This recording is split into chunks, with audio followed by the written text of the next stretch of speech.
No me gusta cómo lo estoy haciendo, qué mal.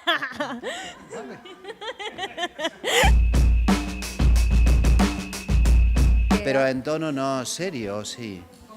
Si te va a preguntar que por qué tiene que ir la gente a ver esto. Estamos trabajando mucho para que salga perfecta. En realidad tratamos aspectos de la vida que no vemos día a día. Y yo creo que tratando de diferentes edades, que diferentes puntos de vista, damos a ver eso.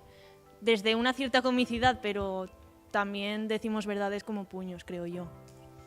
Todo el espectáculo ha salido a partir de nosotros, de la gente que estamos trabajando aquí. Porque es divertida.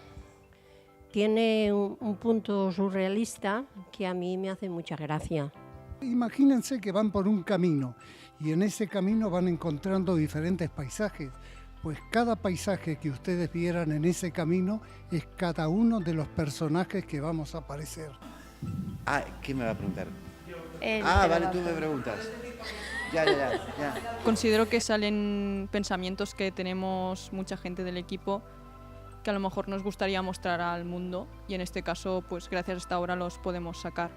Nos hemos puesto a crear, nos hemos dejado llevar y ha salido pues lo que tenéis que venir a ver. Y es como una especie de autocrítica, pero muy graciosa y muy divertida.